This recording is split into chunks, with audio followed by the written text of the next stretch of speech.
Hello friends, my name is Angelo from Pasco County Libraries.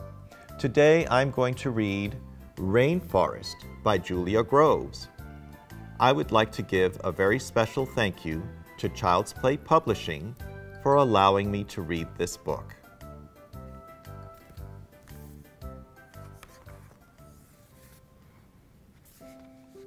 Startled eyes shine red in fright. Glimpses of white on the damp forest floor. Scarlet shapes stand in the still, cool waters. Flickering tongues sense the air. What animal hisses like that? Orange beak gleams in the sunlight. Fleeting ripples trace the runner.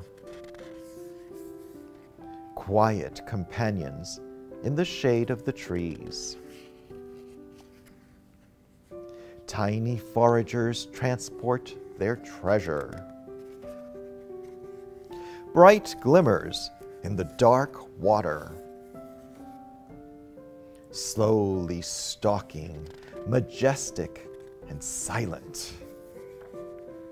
Outspread wings blaze yellow. That is bright yellow, isn't it? Still waters reflect danger. Calls rumble low across the canopy. Solitary and still, high in the trees. Don't fall, little guy. Dark shadows swoop in the twilight. Wow, that was a great book. I love all the colors in the rainforest. I hope you do too. Thank you for joining me today.